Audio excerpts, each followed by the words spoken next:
Good morning, everybody. Buongiorno, and welcome to another Guides Roundtable. This is an event that we're doing weekly at the moment, a meeting of minds of all of my guide friends, but this is actually an event that is a guide collective event. I know most of you have seen that we have launched our new sort of joint venture between me and about 15 of my colleagues. So this is the last day it's going to be hosted here on Adventures with Sarah. We're going to move it. So please be sure, if you're not already following the Guide Collective, to do that today or within the next week so that you don't miss next week's episode. We do have a guest star this week, so I'm going to hand it over to Andrew, and he's going to kick off another Guide Roundtable.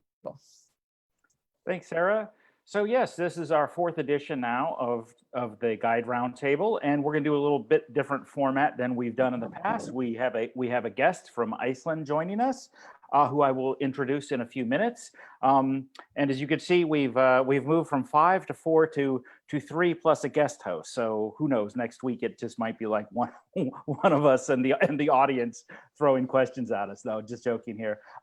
Hey, before I get started, there's one thing that came up this week, and I didn't know exactly how to approach it. I just want to put out there that my condolences for those people in Beirut who suffered through this horrible tragedy. I thought about going to Beirut about 1.5 years ago, and I had planned a whole scout trip there and everything like that. And other things have happened there in the last year that have also not been very good at all. And I haven't been, and I still hope to go someday. But what I wanted to say was, whatever the causes are, one thing is for sure, we have a lot of corruption, and I live in a country that also has corruption. We're dealing with the tragedy this week of a young boy who drowned in a river, and social services did not allow the family to visit his body for like 5 days. And all these things are just things that a lot of you who just travel and maybe don't live somewhere, you don't always know, because not everything's so glamorous and awesome. Because I live in a nice place or an exotic place or a different place, we have a lot of the same problems that everyone else does. So just want to send out my condolences to all those, and cross my fingers that we can get through somehow with better leadership and get rid of some of this corruption, because I know that's behind the root of a lot of problems these days. So I promise the rest of the show will be more upbeat. So I'd like to introduce our first roundtable guest, Lárus from Iceland. He has done quite a few different things before working in tourism. I know he taught school. He was a geologist. He did some environmental issues. I believe he worked at a U.S. Navy air station and other odds and ends. I don't know his whole story. In fact, I've never been to Iceland myself, so I'm very curious about him and hearing more about Iceland. So I'm going to pass this over to Reid. And Reid, maybe you could tell us just a little bit more about what you're doing and Lárus, and take it from there. All right. Thanks, Andrew. Lárus, I'm going to take my first stab at an Icelandic word. Velkomin. Was that understandable, Lárus? Yes, I think you were saying welcoming. Yes. Yeah. You see, there is the key to communication, just close enough that they can make it out. I take a little bit of pride in, I work in a lot of different countries in Europe, and I've got a very good ear for language, and I can usually reproduce the sounds even though I don't speak the language. But I'm here to tell you that Icelandic has to be the greatest tongue-twisting language on the planet. And maybe we'll talk a little bit more about that. As a matter of fact, Lárus and I had a session yesterday getting ready for today, and we had some big laughs as I asked him for pronunciations and tried to repeat them. So maybe we'll have some of that later. So if you missed all of that, I was trying to say welcome in Icelandic, and Lárus was able to make it out. So I'll call that a success. So by way of introduction, Lárus was our fearless tour manager when Imprint Tours did its maiden voyage of an Iceland tour last year in 2019. And our 20-ish type travelers were immediately attracted to his obvious kindness, his gentle spirit, his quiet passion for Iceland, and a subtle but clever wit and sense of humor. So I'm really excited to have Lárus on as our first guest. And I want to share that great personality with all of you.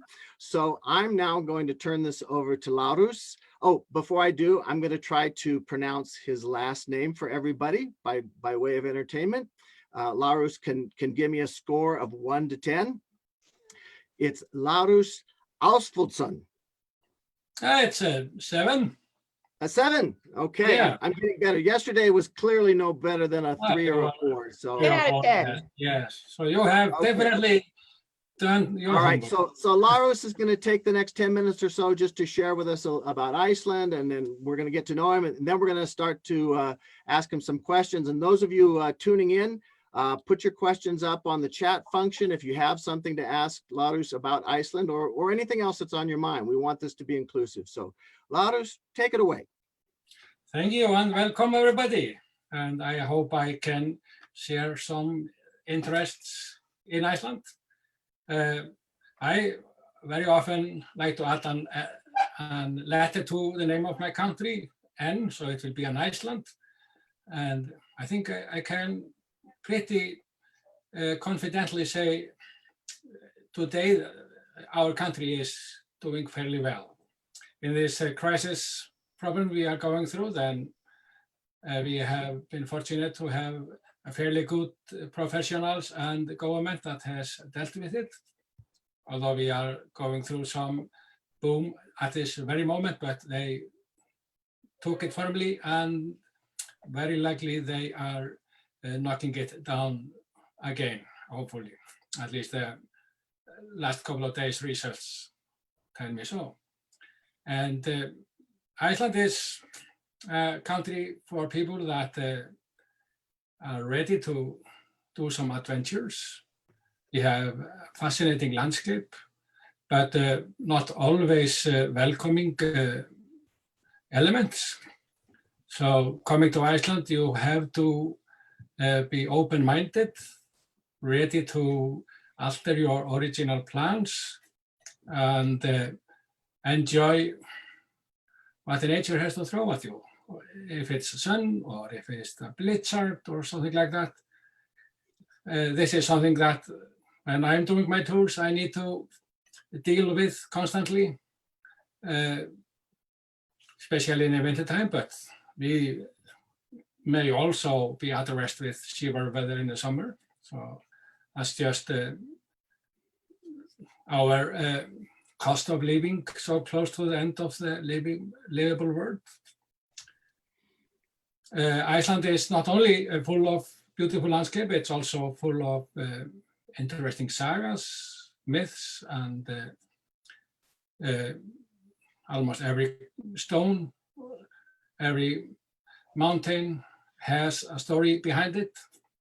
I happen to know a few of them, and told Reid and his people a few of them last year. And we also, although my ancestors lived in very primitive conditions, they lived in turf houses and things like that, then educational standards were fairly high here. Literacy has been fairly high in Iceland throughout the ages. And in the 1100, 1200, the 1300s, even we were ahead of our neighbors in Scandinavia by writing down the sagas that our knowledge about this time is greatly built on. And yeah, it's at this time, I'm not doing any tours except for my own feet, because the business is more or less stopped in Iceland. The country was kind of opened for visitors in the middle of June, and people that come from certain areas, they need to go through special COVID test at the borders, and they are in, actually though, in so some kind of quarantine for about 4 days after that, when they receive a result if they have an if they are detected with infection on the border, they have to go into a quarantine and wait for about 4 days to tell if they are still infecting or not. And although tourism is not very big today, I think most individual people are coming on their own. They are renting their cars. I don't know about any of my colleagues that are operating tours at this moment. So people just come, rent a car and drive on their own. And that's actually the safest way at this moment to travel around. Because if you are in a group, then you are always in a risk of infection. Okay, I think I did a pretty quick review about things in Iceland, and I think it's better to hear if there are response and answer questions rather than I am trying to tell something that may not interest anyone at all. Lárus, I'd like to ask if you can maybe tell us a little bit about just the whole tourism boom that's been happening, because about 10 years ago, if not even less than that, I had not heard much about Iceland. I live in Slovenia, and when I talk to Slovenes or other people that I meet in Europe, you know, and I say, oh, what's the place you either been that's really cool or someplace you really want to go, Iceland comes up a lot, and I'm always really kind of surprised by that. So can you maybe give us a little, like, kind of what happened, when did it happen, and what happened, or how did it happen? Yeah, I can tell you that when I was traveling abroad more than 10 years ago, then I almost didn't bother to tell exactly that I was from Iceland, because people didn't know. Even in America, I remember I took a taxi in Cleveland, and the taxi driver asked me where I were from. I told him I were from Iceland, and then he stopped a moment in his mind. Isn't it somewhere in Sweden? Something like that. So often I just said, I'm from Scandinavia, and that was close enough. And yeah, about 10 years ago, when the bank crisis hit Iceland seriously, then our currency also fell into the drain. So for visiting Iceland was for a brief moment suddenly cheap. And then about, in 2010, then we had this incredible eruption in Eyjafjallajökull, the volcano, that disturbed the air traffic all around the world. And I can tell you that the tourist board here in Iceland, they were sure that this incident would kill tourism in Iceland. And some smart fellows, this was in the infancy of the social media, came up with the idea to launch a social media campaign called Inspired by Iceland, hashtag. And very likely this, among the other two factors, triggered some kind of wave that suddenly people were heard about this country. They saw footages during the eruption from the beautiful countryside. Filmmakers came here. They have been making many sceneries in various kinds of films. All of this have attracted people to Iceland. And I think I can, with good confidence, say that about 10 years ago, maybe 350, 400,000 people came to Iceland, and about 80%, 90% of them came in June, July, and August. In 2018, which was the peak tourist year, it has a little bit subsided after that. Then we had over 2 million visitors to Iceland that came and traveled around, spent some time here, stayed overnight. And the increase was mostly in the low season times, in winter. And that's very important for people like me. So now I can work in this industry for the whole year. And I'm not less busy in December than in June or July. Because in December, then we still have a lot of people coming, but many temporary tour guides are not available. So the demand for those who are working in the field is more. And I have much more overtime to do in the wintertime.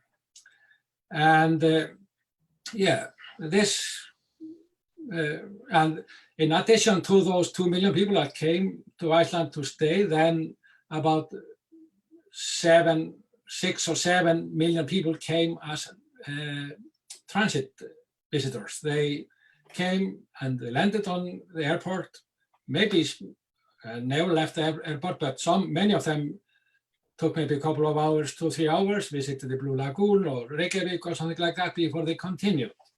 And so the airport was visited by about 10 million people in 2010. This is incredible. And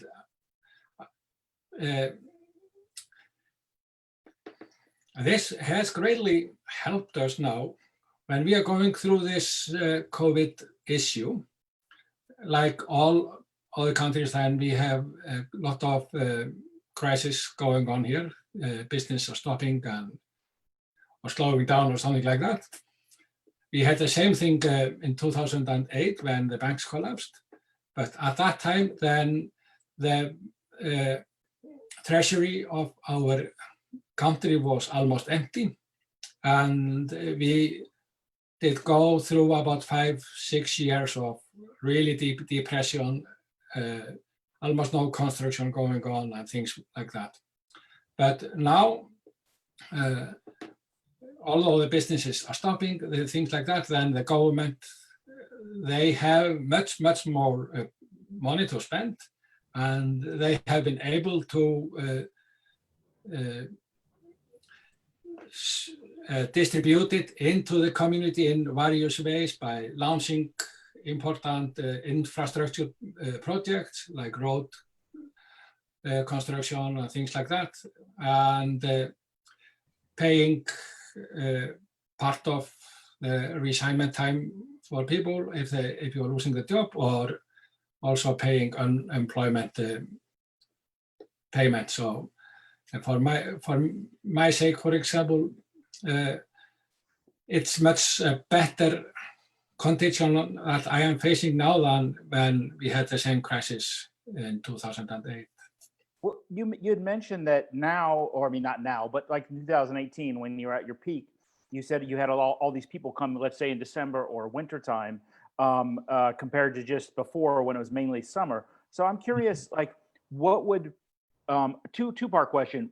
What do those people who are coming in winter do, and what is, in your opinion, then kind of the best time to come? Is it more like a shoulder season, or is it very dependent on what you actually want to do in Iceland? Okay. To this question, I usually say to people it's best to come somewhere between January 1st and December 31st. But for my skin, I like the summer best. The summer is usually with milder weather and green nature, but the winter are also can be really photogenic, and with the snow contrasts and light contrasts. Then of course in the winter people come greatly to see the northern lights. But as I told you earlier, then the elements are not always playing fairly with us. So sometimes people come here to see the northern lights, they have to come again and again because the weather maybe not be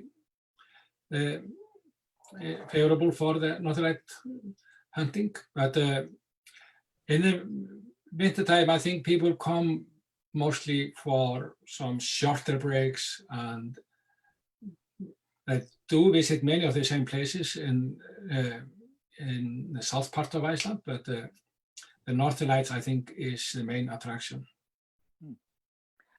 One of the things that I do on my tours, and Sarah and I do, we always have a food focus. So whenever I think of Iceland, so I have my stereotypes about Iceland, which isn't much because I know very little. I'm like, okay, we've got Bjork. Like I know Bjork very well, and I'm guessing I might eat like, I don't know, puffin or shark or whale, because like I know people in Iceland eat things that like I don't eat. So what if I wanted to have a good time out at a restaurant, what are some things that you could persuade me on coming to visit Iceland that would be interesting to try or just really good? Our restaurant menu is fairly international today. So what you get on the menu is very much as you might get in Slovenia, America, England, something like that. But if we don't have any traditional Icelandic food to serve to tourists, because the traditional Icelandic food is not restaurant friendly. Smells or it looks awful on the table or something like that. But I think with fair confidence that I can say that food that you get on Icelandic restaurants are generally good, and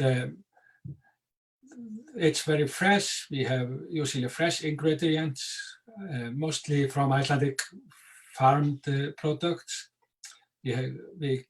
Although we are placed here close to the Arctic Circle, and with some cheating, we can grow all kinds of vegetables here in greenhouses and things like that. And would you have sheep? I mean, would you have like lamb on? We have sheep, we have cattle, we have pigs, poultry and things like that.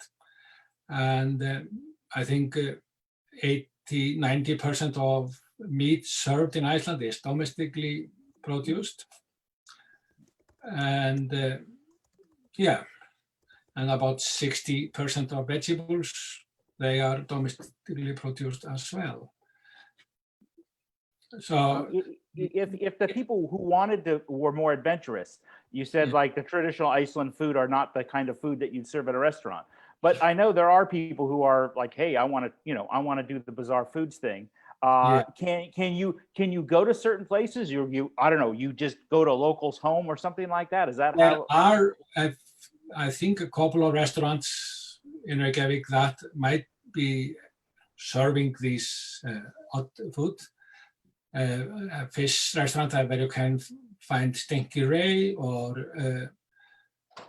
shark or things like that. But usually, when I am on my tour, I simply bring it with me and I buy it myself in a local store and challenge my passengers with it and allow them to flush it down with a challenging Icelandic liquor, brennivín also. Oh, okay. Can you tell us something more about this Iceland liquor? It's if you know about aquavit in Denmark or something like that, or Sweden, it's a derivated from that recipe. It's a spirit influenced with some caraway seed flavor, and I like it. But sometimes I get a response that after having swallowed the challenging shark, that it was better than the brennivín. So some people don't like it. Yeah. Yeah. So I would, for example, not give it to my wife. She would walk away. And yeah, and then maybe not so traditional, so to speak, then one thing that almost everybody try when they come to Iceland are Icelandic hot dogs. They somehow are attracting a huge amount of people. Even high-end people like Bill Clinton and Kardashians, they come and have the Icelandic hot dogs when they come here. If I can just chime in for a second, I just wanted to clarify one thing. I am going to be coming to Iceland in the next week, which is great. And just to let everybody out there know what the situation is, the reason I'm going through Iceland is that I'm actually a European Union citizen. However, if I fly through Amsterdam or Paris or anywhere else directly, when I arrive at my destination, which is going to be Italy most likely, you have to quarantine for a certain number of days, which means 14 days of me sitting around Andrew's house, right? Which wouldn't be bad, Andrew, but I don't think I'm down for sitting around for 14 days. So what has been kind of an interesting and innovative thing, I think, that the Icelandic government has done is that on arrival, because they want to try and encourage tourists, on arrival, you have a choice of either 2 weeks of quarantine, which nobody's going to choose that, or you can load onto your phone a tracing app, which gives them information about where you are at all times and who you meet. And then you take a COVID test at that time as well. You have to pay for it. It's about $70, and they give you results within 24 hours. You don't have to quarantine while you wait for the results, but they do want to track where you're going. So in this way, by the end of my day visit in Reykjavik, I'll have results that I can then take with me along to my next destination if anybody should ask me, and they'll be fairly recent. So I'm going to do a 2-day stay over in Reykjavik, and at the end of that, I'll be able to take those results with me. And so when I land in Italy or France or wherever I'm going to head on to from there, I'm able to present documentation that I don't need to quarantine. So that's the situation right now. I hope it works that way. Andrew has helped me a lot in doing research on how this could all work, because it seems to me that countries are not putting the same there is no universal standard for arriving in the European Union. And I've been told even by Americans that some people have been able to get in with American passports to certain countries. So it's a total free for all right now. I'm more of a rule follower in the way that I just don't want to get like stuck somewhere. So that's why I'm using my European passport. I'm flying through Iceland.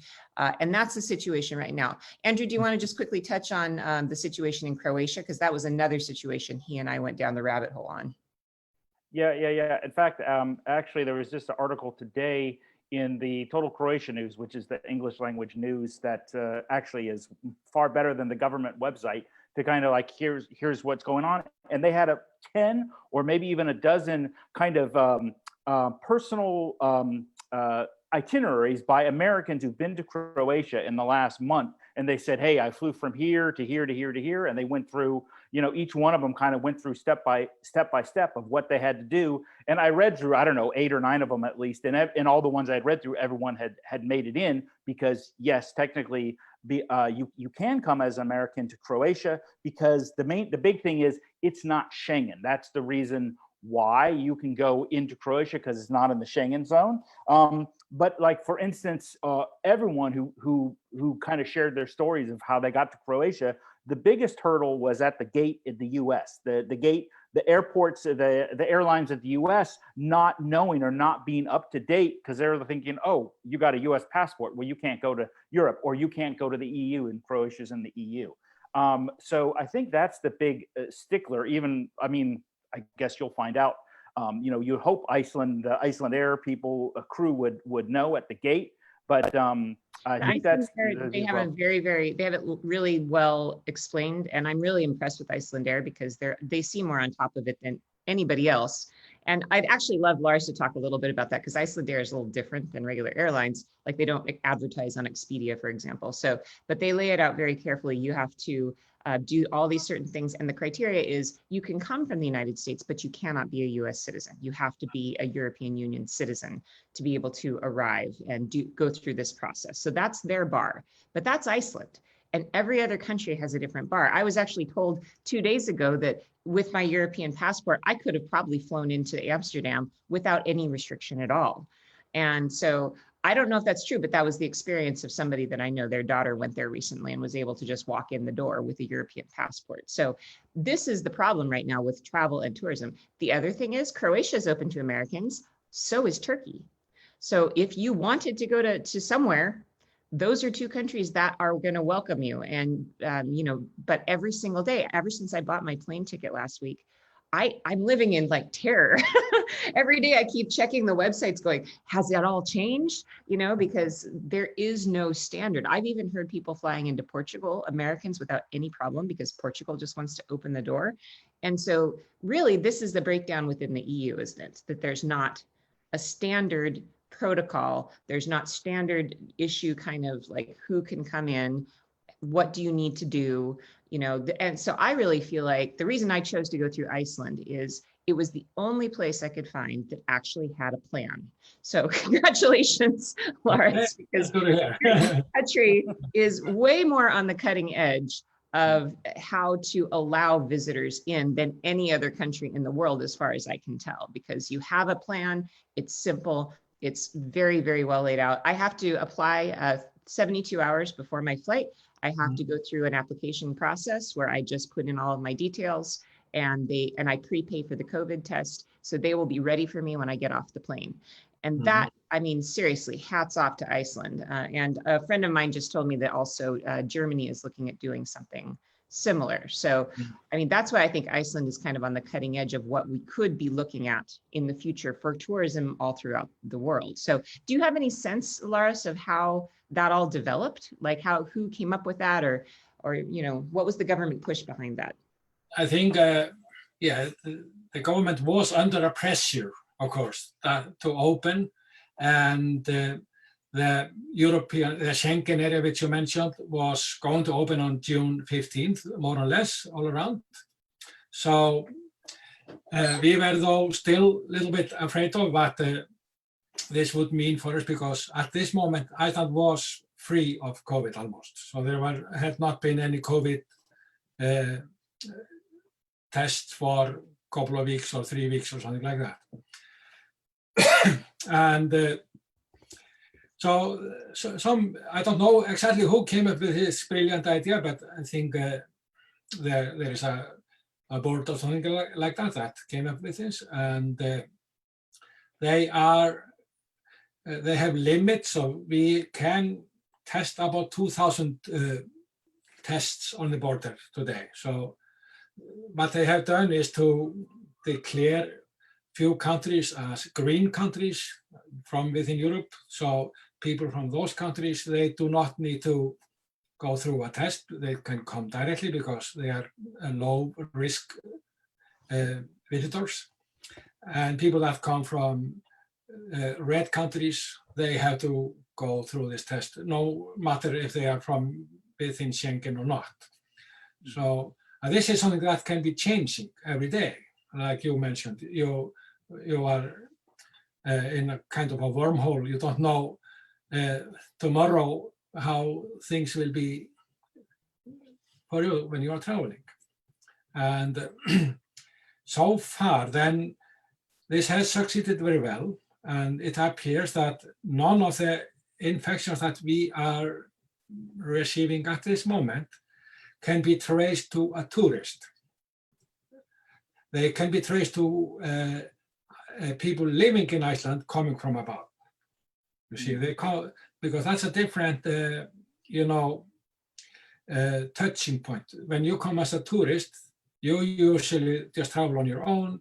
You have a really brief touch with any locals, buy a hot dog or something like that, and you are gone on your own.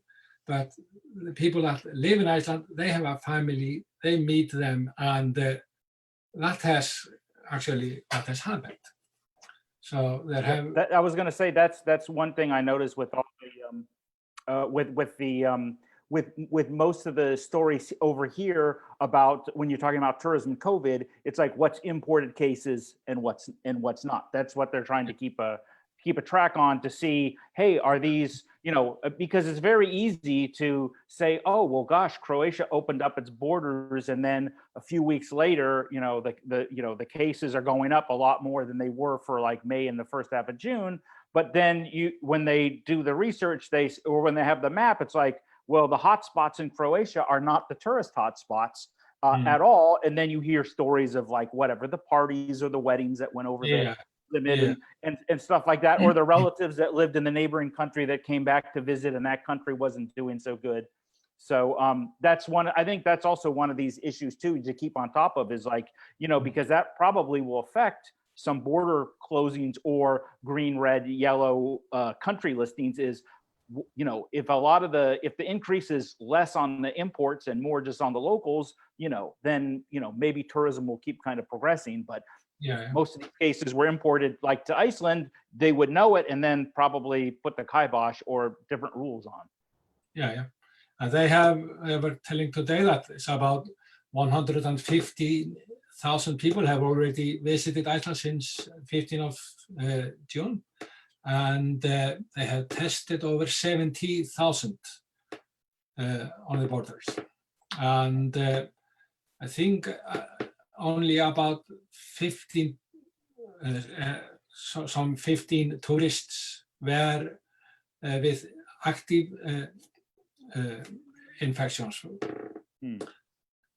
But there are, that's very low. So it's really low. And here in Iceland, we have now about 80-90 cases of active infections. And but we are also taking random tests from the society. So people just come without any cause for testing. And they have only found about 3 or 4 infections from the random selection. So, Reid, would you like to touch on a topic that's related to this? Because like one of the reasons why Sarah can come into Iceland is the Schengen zone. And I mean, the Schengen zone kind of plays a part, which is like why a lot of Americans can go to Croatia because it's not in the Schengen zone. And I think a lot of people think they hear like, oh, EU and Schengen and, you know, oh, they have the Euros. And as the 4 of us know, like it's very kind of not all the same. There's like 3 different platforms and sometimes they connect and sometimes they don't. You want to kind of explain that to everyone? Sure. As much as I understand it, I don't know if there's anybody on the planet that really gets it completely. And of course, the whole European Union experiment, I've always characterized as lurch and muddle, right? They kind of lurch forward with an idea, then that creates all kinds of problems, and they have to take a few steps back, and so they kind of muddle forward. But what I can sort of clarify is the basic differences in those 3 entities, right? You have the European Union, which I think is up to 25 or 26 signatory nations that are a part of that union, the goal of which is ever closer union. You know, the original idea was that they would make like a United States of Europe, like we have the United States of America. Not exactly the same, but that's kind of the goal. That's sort of stalled out in recent years and it's not going so well. It's always a matter of a balance between national sovereignty and control of the European Union. So you have that entity. Then you have a broader entity called the Schengen zone. The Schengen zone includes people that are, countries that are not necessarily part of the European Union, but have signed into a certain set of border controls. Yeah, it's the Schengen agreement that opens the borders of Europe, right? So that you can travel without having to have your passport checked at every border. And as an example, correct me if I'm wrong, Lárus, but Iceland is a member of the Schengen zone, but not a member of the European Union, correct? Yeah. Switzerland is another one, right? So you can still, I can fly from, as I did, this is a funny story for someday, from Reykjavik to Barcelona. I didn't have to show my passport when I arrived because that was 2 Schengen zone countries. But Spain is European Union and Iceland is not, right? So that's a different kind of entity, the Schengen agreement.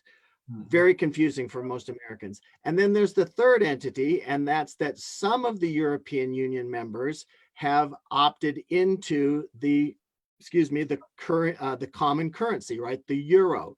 So the euro currency zone is a different group of countries once again.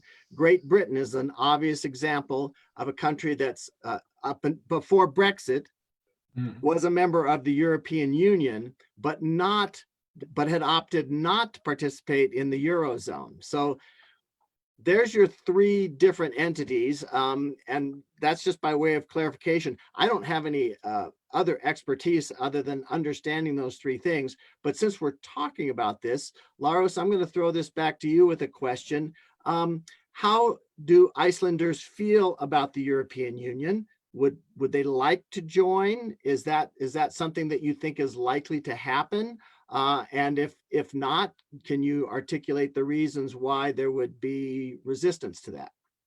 Yeah, this is almost in every election topic, and I think somewhere 40–60% of the this is I think 60% against, 40 with. But with maybe a little propaganda, this they can approach each other. So I cannot say if we would have general referendum this year, if we would accept it or not. But there are the main thing that I think we do not want to enter is our fish grounds. And we do not, and our fish industry, we do not want to lose sovereignty over that. And I think at least if nothing else happens in near future, then we will stay as we are. We are side members of the European Union. It's a coalition called EFTA, we pronounce it, and that includes Iceland, Norway, Switzerland, and Liechtenstein, if I remember correctly. And Iceland and Norway, we have gone a little bit further, and we have made a coalition with the European Union, so-called European Economical Area or something like that, EEA or something like that. So we have to adopt many of the European directives into our legislations, and we have nothing to say about them. So they set in a new directive, and we have to adopt them, but not for anything connecting fish industry, because there we say no, that's our field. Yeah, And, so it's, yeah, because you don't have any representatives you don't have any representatives in Brussels because you're not in the EU, but No. there are certain things that the EU, because of these other alliances, kind of give you guidance or instruction or rules on, basically. Yeah, and I think for many people's point of view, we are happy with this connection and think that's enough. We do not want to go any further. Most of the people, I think 60% would be on that side. And we don't mind, although we don't have so much to say about the directives that are being introduced. We know that we are very small and our voice would be very low in this big European Parliament anyway. So just by excluding few categories from what they can control, then we are ready to accept many of their directives. Many of them are good and have done really good for our life, like free trading and things like that. You know, that's our benefit. We have this free trading between Iceland and European Union, and Schengen is really conventional because, like Reid said, when you are within Schengen, you can travel actually without any special pass control. So if I might jump in, I've got a question from a viewer. So be ready. It's quite a doozy of a question. The question is, where can I swim naked in a warm pool and get a drink with tall, hot Icelandic men? The Blue Lagoon's the easiest. Well, not naked there. It would be in some of the free hot springs that are with moderated temperatures. Yeah, there are quite a lot of such places all around Iceland. So Yeah. I know the Blue Lagoon is sort of the big famous one, but then are there ones that locals prefer? I mean, are there places where you can actually go if you wanted to more hang out with locals than with? It just mostly go to the domestic swimming pools. Okay. Yeah, they are, because the others, not many of the natural hot springs during before the COVID, they were quite occupied. People knew about their whereabouts, so you would not be able to expect to be there alone with a tall Viking. Well, a girl can dream, no? Yeah. So I do have a few other viewer questions that I'd like to throw out at you. Somebody had asked about eating oysters on Christmas. Is that a tradition? No. No, it's not. Okay, well, there you go. That's your answer. Yeah. That's not. Also, I had a question on here if Reid could quickly describe what the tour is. And I also just want to let you guys know that part of the reason I'm stopping in Iceland to meet up with Lárus on the way over is that I am going to be doing an Iceland tour with Reid's company, and that will be next September. So I'm going to meet with Lárus and get to know him and get familiar with Iceland as a scouting trip. So do you want to just quickly, in just like 2 minutes, go through quickly what we do on that tour? Sure. But before we leave the subject of hot springs, the real answer to the viewer's question is absolutely anywhere in Iceland. Those hot springs are everywhere. There's facilities everywhere, and people are pretty much naked everywhere. So that was an easy one, right? And also, I didn't want to interrupt Lárus before, but the hot dogs, I can confirm they're really special. They're very good.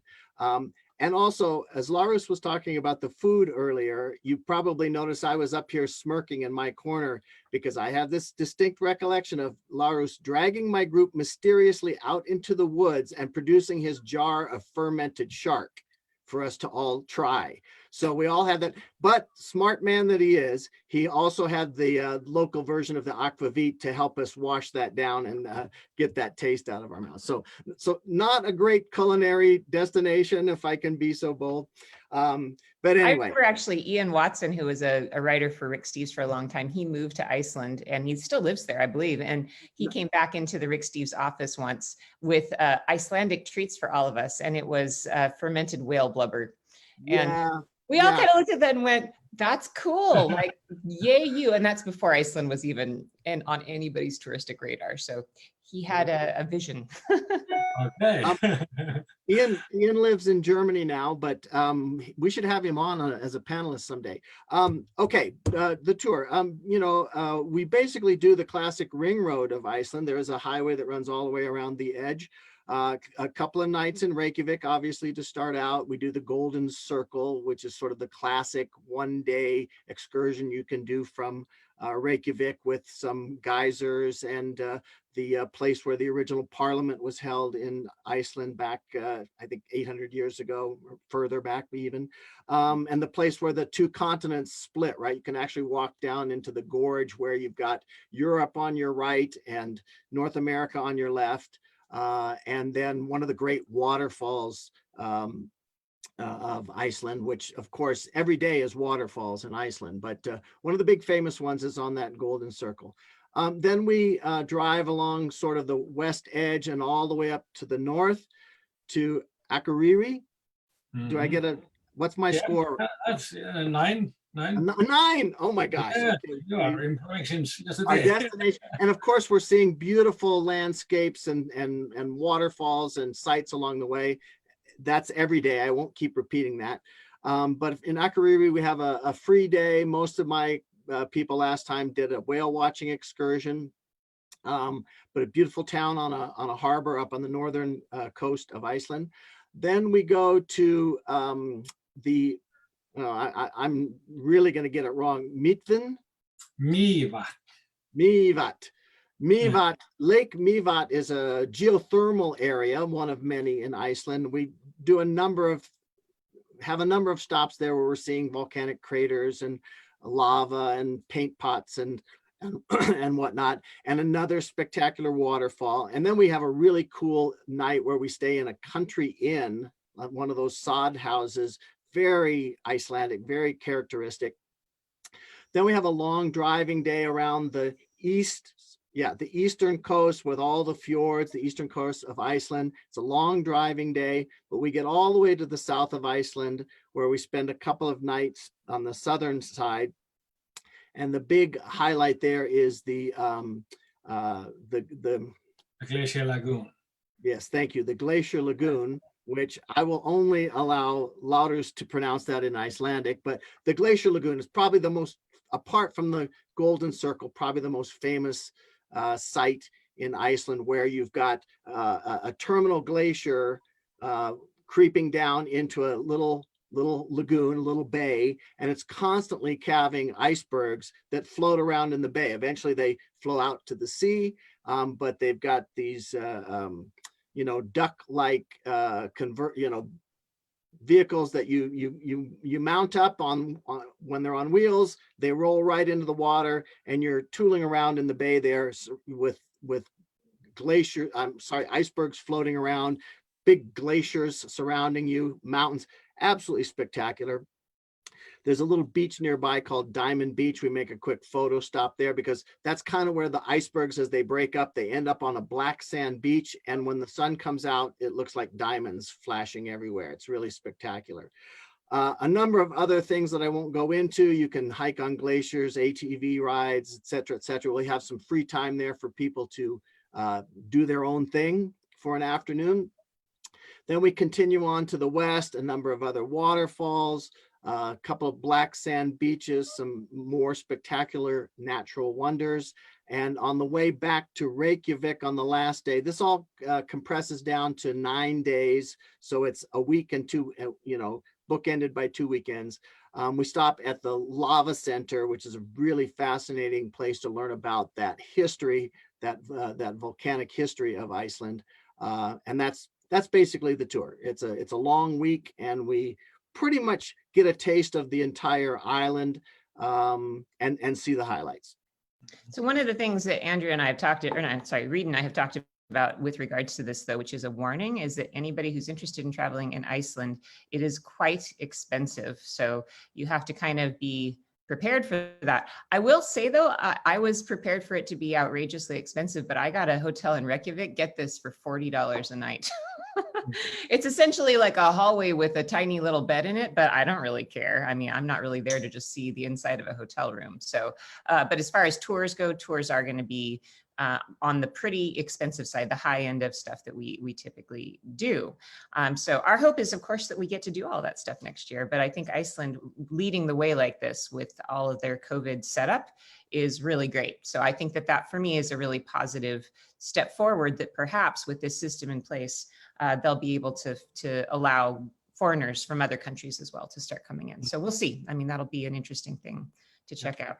So Andrew, any other topics you wanted to touch on? We got about 5 more minutes. Yeah, no, well, last thing is just kind of want to go around, and I'd start with Lárus.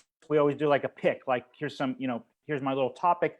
Lárus, what would be an interesting museum? And I'm already thinking maybe it's the Lava Museum that Reid mentioned on the last day of the tour, but can you give us like, here's something to see in a museum that's like kind of different from the normal art galleries in the history of Reykjavik and that kind of stuff? What would be something kind of unique and different there? It depends on the demography of the group. I think for half of the group, then a very specific museum would be very interesting. It's a penis museum in Reykjavik. They have samples of all the penises of all the mammals that live in and around Iceland, the whales and the human, even a human. Can you just reiterate that? You said penis? Yes. Yes. It's all right. I think that's probably the most odd museum you can find in Iceland. Well, shit. I think the rest of our picks are just not going to really compete with that. I got nothing to compete with that, man. I concede. Oh, for many girls, it's a lady. You could ask him last, Andrew. Jeez.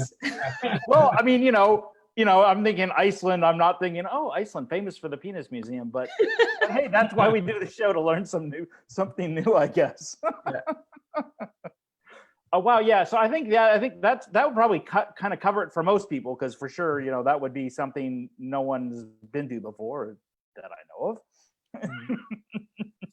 Other You want us to museum. tell you, shall we tell you ours anyway, though? Our picks for the museum?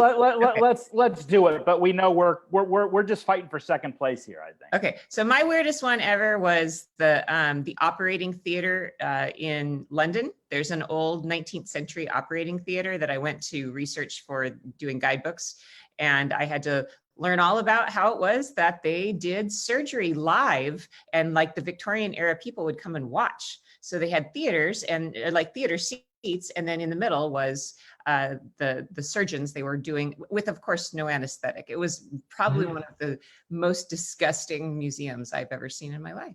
But we have some screen today. Yeah. Most days they did not have screens.